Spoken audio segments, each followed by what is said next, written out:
My 2025 Penn State football predictions. Last year, they made the college football playoff semifinal game. They were one drive away from the national championship game against Notre Dame, but yeah, they almost made it, but they lose to Notre Dame in the playoffs. So let's go over the schedule. They play Nevada, FIU, Villanova, Oregon, UCLA, Northwestern, Iowa, Ohio State, Indiana, Michigan State, Nebraska, and Rutgers. So let's start off. I might as well put Penn State 3-0 here. They're just going to absolutely destroy Nevada, FIU, and Villanova. Penn State might win these games by 60-plus points. Penn State's going to be really good this year. And then Oregon, the whiteout game, 7:30 at night. Penn State's annual whiteout game. Oregon's losing a bunch of talent from last year. I think Penn State beats Oregon, rematch of the Big Ten championship game from last year. And yeah, Penn State beats Oregon here. They're 4-0. They're going to beat UCLA. Nico Imala, I'm going to leave you, a.k.a.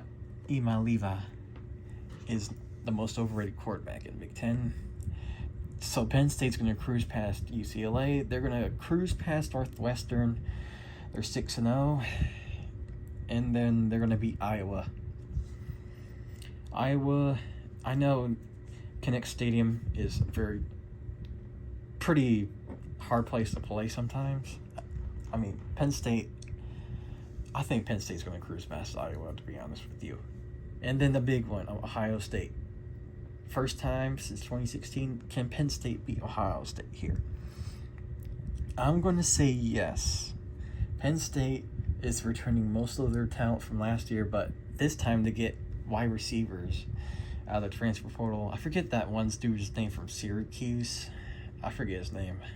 I'll know his name throughout the season. You know me. So Penn State is 8-0. And then Indiana, another playoff team from last year. Indiana is going to take a step back from last year. So Penn State is 9-0. They beat Indiana. Then in Michigan State's rebuilding. They're going to be mediocre, Michigan State. So they're 10-0. And then Nebraska, they're going to beat Nebraska. I know Nebraska is going to be pretty decent this year, but still Penn State's a much better team than Nebraska is than Rutgers. Penn State's going to be 12-0 and making the CFP and most likely the Big Ten championship game for the second straight season. Penn State is going back to CFP, and this time they're undefeated. Peace.